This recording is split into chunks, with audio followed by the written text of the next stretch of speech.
Hey guys, Aunt Becca here. I had a request to do a little bit shorter video and a story for younger kids, so that's our story today.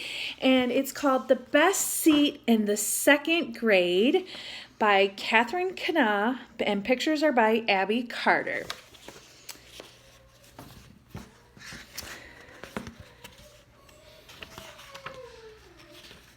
All right, Hamster Helper. Sam had the best seat in the second grade. He sat at the back of room 75. He did not sit near the globe or the dinosaur models or the paper pioneer fort. Sam sat beside George Washington.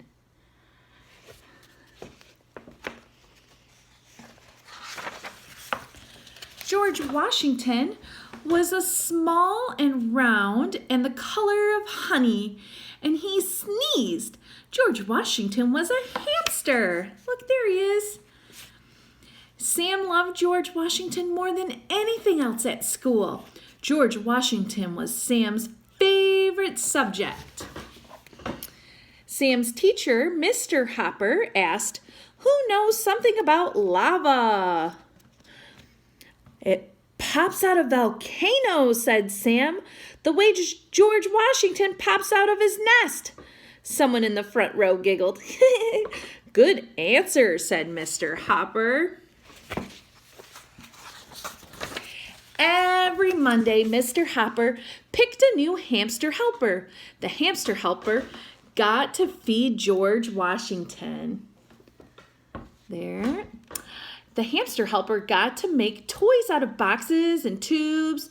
The hamster helper got to play with George Washington. There he is. Oh, there he is right there. You see him?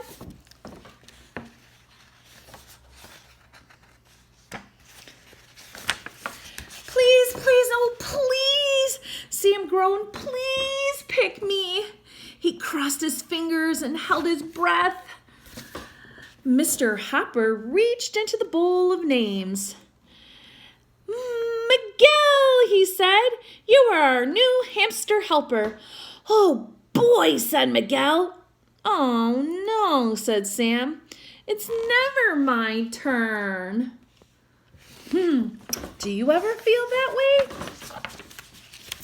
Sam was tired of waiting to be hamster helper. He was sure George Washington was tired of his cage. Sam wanted to show George Washington the world outside of room 75. "Don't forget," Mr. Hopper reminded his class, "tomorrow is our trip to the Science Museum. Bring your coats, bring your lunches, and bring your permission slips." Sam decided to bring something extra. Uh-oh, what do you think it is? Really? Let's find out. Pocket Rider. The Science Museum was busy and bright and crowded. "Stay in your groups," called Mr. Hopper. "The animal sticker on your name tag will tell you which group you are in. Grasshoppers stick together. Frogs stick together. Dolphins stick together. We don't want anyone to get lost." Sam said, "Nina, where's your name tag?" "In my coat," Sam replied. He reached deep into his pocket and patted George Washington. Oh, see, there's his name tag. What group is he in? Can you tell from his name tag? Sam looked at the sticker and his name tag. "I'm a grasshopper." "Good," said Nina. "I am too." The grasshoppers and frogs and dolphins hung up their coats. "Sam," said Ollie, "it's warm in here. Why don't you take off your coat?" "I can't," Sam said quickly. "I might catch a cold." George Washington sneezed. "Hurry up," called Sophie. "We're going to the star show at the planetarium." Sam followed the other grasshoppers. He walked slowly and kept his hand over his pocket. Oh boy. Have you ever been to a planetarium? They're really cool. The planetarium was round and dark. And the class wiggled and waited in rows of seats. When the first star twinkled above, Sam took George Washington out of his pocket. "Make a wish," he whispered. Do you see him? Can you find him in the group? George Washington sneezed. No one noticed George Washington. Man, he's got the sniffles, huh? When the grasshopper whirled through the wind tunnel, George Washington's whiskers blew backwards. There he is. When the grasshoppers made faces in front of the funny mirrors, George Washington looked like a furry beach ball with the huge eyes. No one seemed to notice George Washington. He does look like a big ball there, didn't he? The grasshoppers climbed through a giant seashell. They peered into homes of the future. They poked and laughed at bubbles. And bubbles are a blast.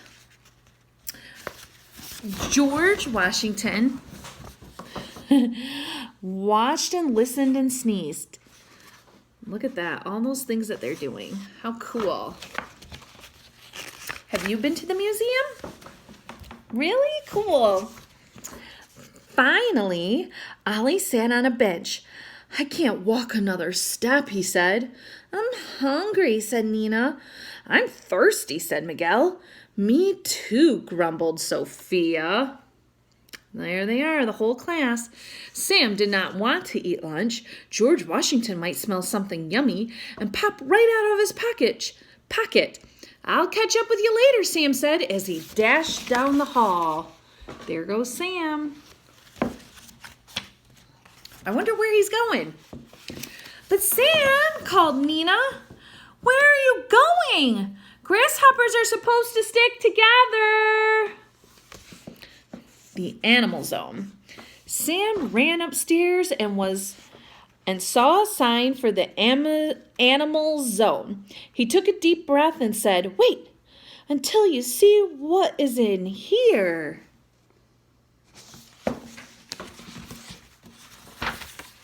Sam held up George Washington in front of each display. They looked at baby rabbits and baby chicks. George Washington sneezed. Achoo! Man. "Don't look," Sam whispered. When they reached a tank of boa constrictors, George Washington trembled. Ooh. I bet those were scary. "Now," said Sam, "here's the best place of all. The hamster habitat was a jumble of tubes and tunnels. There were hamster-sized wheels and ladders and slides. Hamsters were everywhere. They were all small. They were all round. They were all the color of honey." Sam said, "Look," to George Washington. "Family." There they are, in the tubes and on the ladder. Footsteps clattered down the hall as the rest of the grasshoppers rushed towards Sam. "There you are, Sam," they shouted. "Are you all right?" Oh, his classmates were worried. "I'm fine," said Sam. "I was just showing the hamsters to..." He stopped talking. George Washington was in his hands. George Washington was right in front of Ollie, Miguel, Sophie, and Nina.